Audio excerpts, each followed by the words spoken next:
Bom dia pessoal, bem-vindo a mais uma aula do nosso curso de Introdução às Criptomoedas e Aplicações na Blockchain.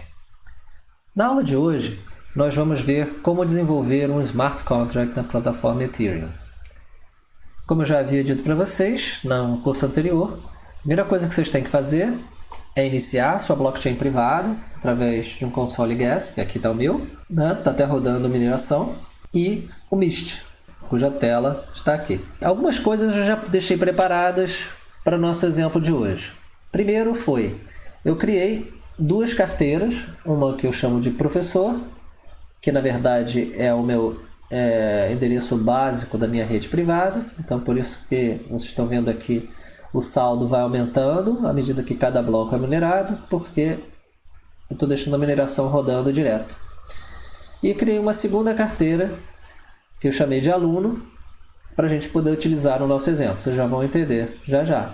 Então, o nosso contrato que nós vamos desenvolver nessa aula, ele é um contrato bem típico de um curso. É um contrato de lista de presença. Né? Todo mundo que já foi aluno, né, sabe que a relação de lista de presença é uma relação de confiança entre aluno e professor. O professor faz a chamada, o aluno responde e o professor registra a presença do aluno na lista de presença. Existe uma relação de confiança entre professor e aluno. Caso contrário, se o professor não registrar adequadamente a presença do aluno, o aluno não recebe o seu crédito devido. Então, essa é uma situação onde a aplicação de Smart Contracts é bastante justificada. Se houver um Smart Contract para cuidar do registro da presença, então o aluno não vai precisar mais confiar no professor. O professor irá registrar a sua presença de forma correta. Então, como é que a gente pode fazer isso? Vamos lá. Em primeiro lugar, a gente vai falar um pouquinho do ambiente de desenvolvimento. Quando a gente vai desenvolver um contrato na plataforma Ethereum, existem várias formas de se fazer isso. Várias plataformas e editoras que você pode utilizar para escrever o código do seu contrato. Aqui nós vamos falar de uma solução que nós achamos a mais intuitiva e a que tem uma aprendizagem mais fácil para vocês que estão começando. Então, se a gente vai na janela do Mist e clica em Open Remix IDE, a gente vai obter essa janela aqui ao lado, que é o ambiente de desenvolvimento de contratos do Remix. Olha só que interessante. Aqui eu posso escrever o meu código, né? E esse código vai ser escrito numa linguagem chamada Solidity. O Solidity é uma linguagem que é muito parecida ao JavaScript, porém com tipagem estática. Então, se você já tem familiaridade com programação, aprender mais essa linguagem vai ser muito fácil. Se você nunca viu programação na vida, talvez você tenha bastante dificuldade em entender algum desses conceitos.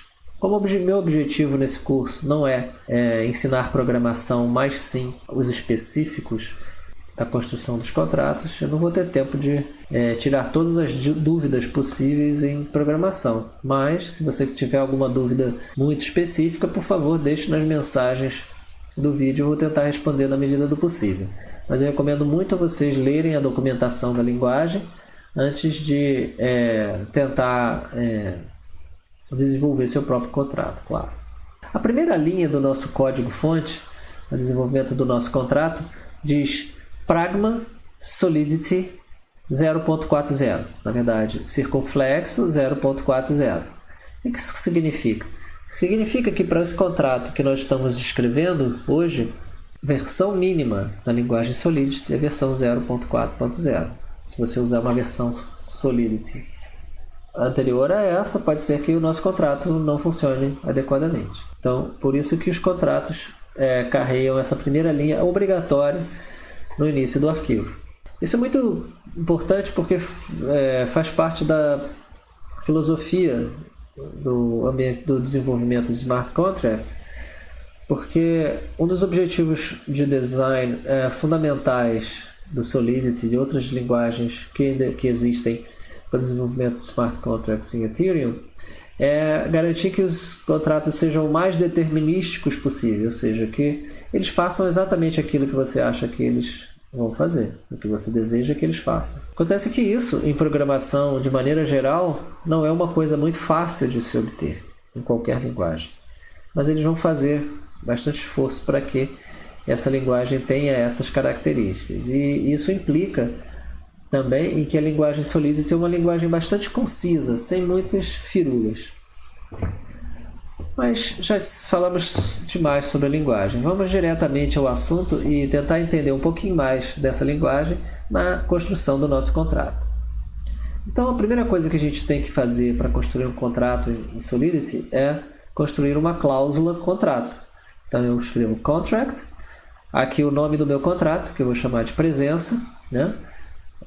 Abro chaves, que vai me delimitar um espaço aqui, que vai conter o meu contrato. Pois bem, como qualquer programa, né? E como eu falei para vocês já em episódios anteriores, programas em contratos na plataforma Ethereum vivem na blockchain e são executados na blockchain. Eles então, como qualquer programa, possuem dados e lógica. Então, para começar o nosso desenvolvimento do nosso contrato, nós vamos começar com alguns dados fundamentais que esse contrato vai precisar para funcionar.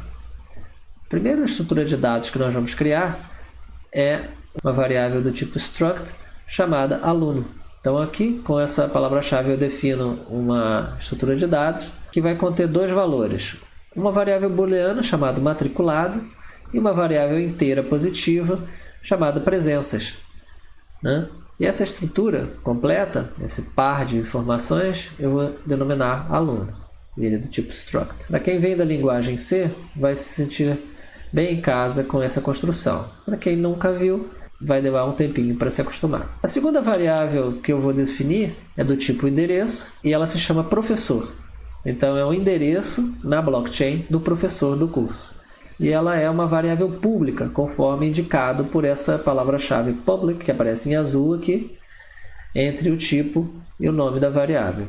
Em seguida, eu vou definir mais uma variável, terceira variável, do tipo mapping. Mapping aqui é como se fosse uma tabela que vai ligar de um lado a endereços e do outro alunos. Então, para cada endereço vai haver apenas um aluno. Essa estrutura de dados vai se nomear turma e ela também é pública. O que significa uma variável ser pública?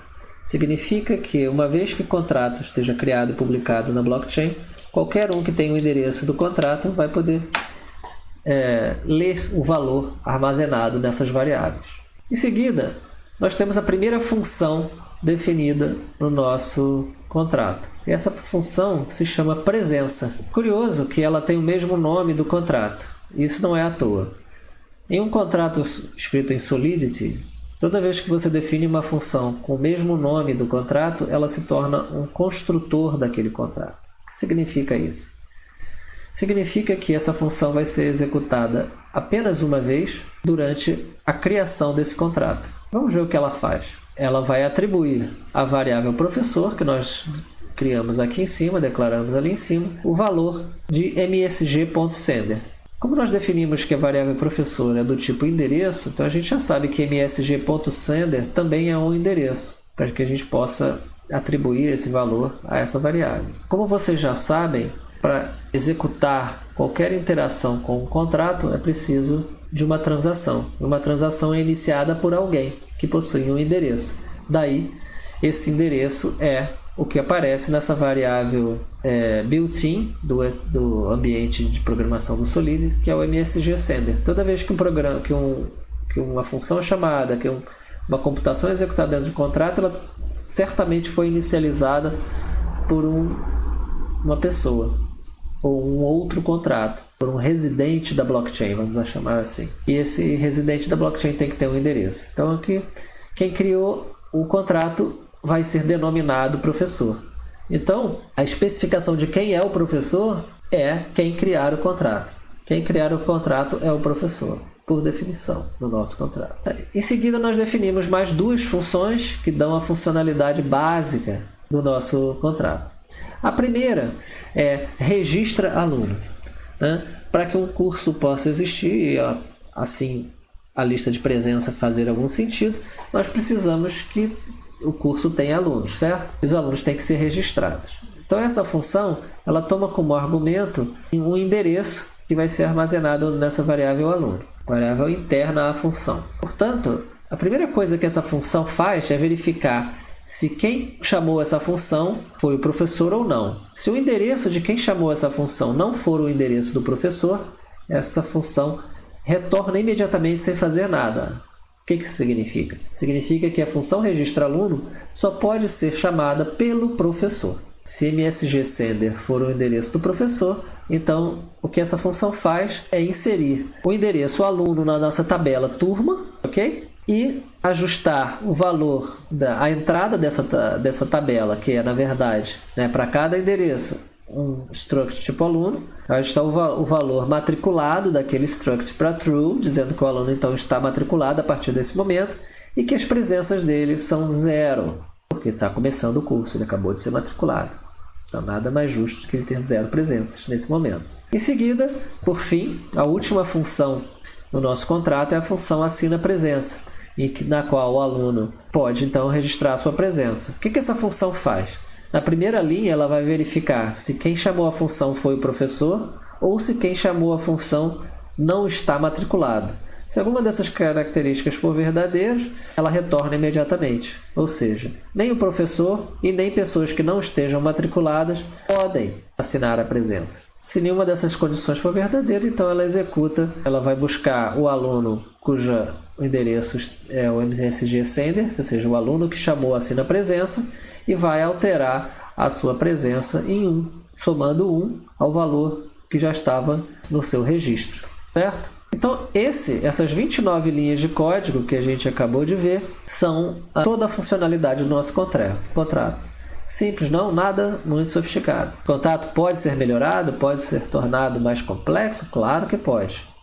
Mas o objetivo do nosso curso é apresentar para vocês algo simples o suficiente para que vocês possam entender o funcionamento do princípio ao fim. Depois que vocês estiverem mais à vontade com essa ferramenta e com esse ambiente de desenvolvimento, vocês podem então sofisticar à vontade. Então, eu já tomei também a liberdade de publicar esse contrato na nossa blockchain. O que acontece quando a gente publica o contrato na blockchain? Quando a gente publica o contrato na blockchain, a primeira coisa que acontece é que ele ganha um endereço na blockchain, que está dito aqui. Começa com A79, blá blá blá, e termina com 42976. Esse é o endereço, né? Se eu quiser copiar o endereço para o clipboard, eu posso, clicando nesse botão aqui, né? Uma vez que o contrato está criado, aqui já aparece as características básicas que são visíveis para o mundo exterior do contrato. Por exemplo, turma, que é uma variável pública, professor, que é uma variável pública.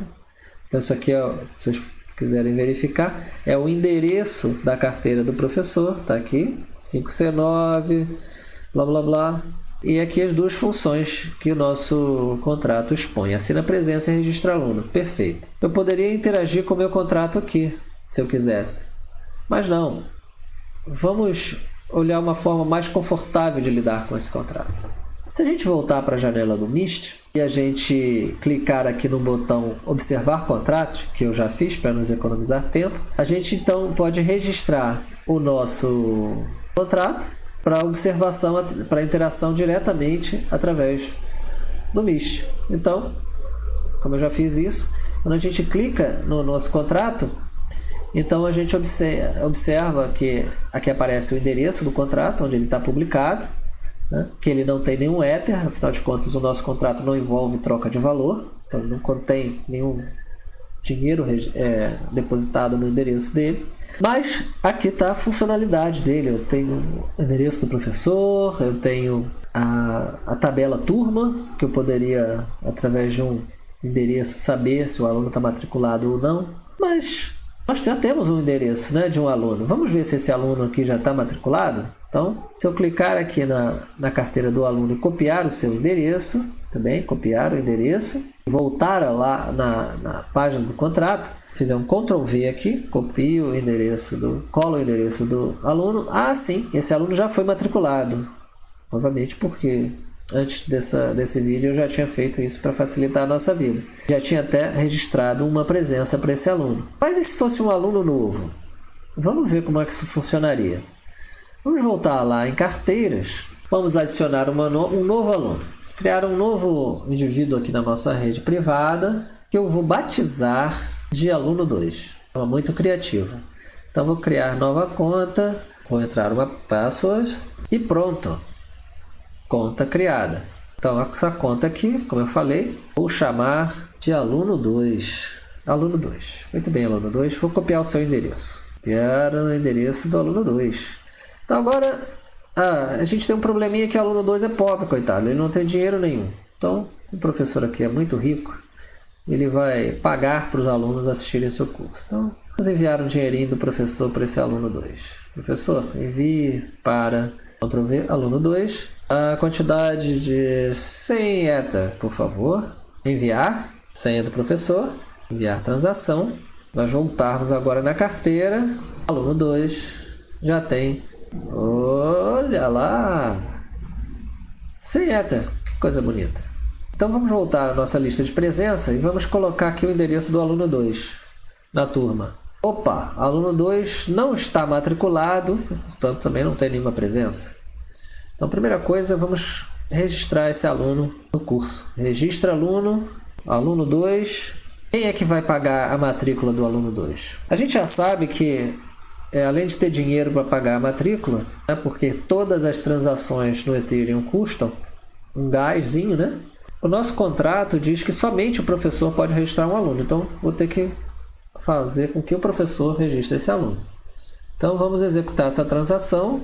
Confirmando a transação enviada, e em breve a gente vai poder, então, olha só, matriculado, já está matriculado o nosso aluno, yes, lembra que ele não estava matriculado, agora está. Próximo passo, o que mais a gente pode fazer no nosso contrato? Bom, agora o aluno 2 pode assinar a sua presença, isso porque o professor esteja dando uma aula, e então o aluno 2 vai lá, quero assinar a minha presença. Ele assinar, só ele pode assinar, porque senão a presença vai para um outro. Então, um outro aluno, coleguinha de aluno 2 que estava assistindo ao curso, não pode assinar por ele, senão a presença vai para quem assinou e não para quem de fato merece. Então, aluno 2 tem que executar essa transação pessoalmente. O aluno 2 vai lá, executa a assinatura, a transação assinar presença, claro, entra a senha da sua carteira, porque toda transação tem um custo. Aqui está o custo da transação, 2 milésimos de Ethereum, e transação enviada, e logo em seguida, bloco minerado, presença registrada do aluno 2. Então vocês devem estar pensando, se perguntando, mas qual será o custo de operar todo esse contrato? E se esse contrato realmente faz sentido, se todo mundo vai ter que gastar dinheiro nisso aí? Bom, isso é uma boa pergunta, e é uma pergunta que deve ser feita sempre que se for desenvolver um smart contract no Ethereum, porque o preço do gás, que é a unidade de medida do custo dessas transações, ela varia. E você quer contabilizar esse custo no seu negócio, seja ele qual for que está interagindo com esses smart contracts. Quando a gente compila, se a gente for olhar novamente aqui na tela do Remix, que é o nosso IDE, ele vai nos informar aqui nos detalhes do nosso contrato, que eu acabei de clicar aqui, descliquei, as estimativas em custo de gás, né, da criação do contrato, de cada função. Toda vez que um aluno assinar a presença, custa 21 mil gás, que a gente viu que dava mais ou menos 2 milésimos de Ether, não é isso? Não existe nenhuma transação que não seja custosa no Ethereum. Então, é muito importante você fazer a análise econômica disso aí, e tendo em mente que o gás varia de preço. Então, mesmo que você encontre qual seria o custo hoje, não é igual ao custo de amanhã. Então, isso é muito importante, ter esse conhecimento bem claro, ter isso bem claro na cabeça. Eu queria mostrar uma última coisa para vocês. Se a gente voltar na página dos contratos, não é aqui não, nas carteiras, estão registradas todas as transações que foram realizadas no nosso contrato, relacionadas à aula de hoje. Por exemplo, a última que a gente fez foi aluno 2 assinou presença, ele teve um custo de Ether, né? Aqui está mostrando menos 0 porque ele é redonda. Mas se a gente olhar, clicar ali naquela setinha, a gente vai ver que essa taxa paga foi 2 milésimos de Ether, né? Correspondendo a 42 mil gás. Né? O preço do combustível é 0,05 Ether por milhão de unidades de gás combustível. E qual foi o bloco que aquela transação foi registrada, dados do envio, etc. e que desde então, né, já existem 62 confirmações para essa transação. Então, pessoal, por hoje era tudo que eu tinha para mostrar para vocês. Recapitulando, hoje vocês aprenderam a interagir com o Mist e com o Remix, né, que vem dentro do ambiente de desenvolvimento que vem dentro do Mist para a gente usar. Né? Existem mais detalhes? Existem. A gente vai vendo a partir de exemplos novos que eu vou explorar nas próximas aulas. Mas vocês já aprenderam a escrever um primeiro contrato muito simples, criá-lo, ou seja, que significa colocá-lo ele na sua rede privada. Um dia, se vocês estiverem trabalhando sobre isso, vocês vão publicar esses contratos na rede de verdade do Ethereum, mas isso tem que ser feito com muita responsabilidade, porque aí vocês vão estar pagando dinheiro vivo por essa publicação, por todas as coisas que o contrato vai passar. Mas o procedimento é o mesmo. Uma vez que você aprende a fazer essas coisas na rede privada, fazer isso na rede pública é basicamente a mesma coisa, só que agora com dinheiro para valer. Então, pessoal, espero que vocês tenham gostado, que tenham entendido. Se gostaram, por favor, deem um like no vídeo, compartilhem com os amigos e fiquem antenados no nosso curso, porque tem muito mais pela frente. Até a próxima, um abraço.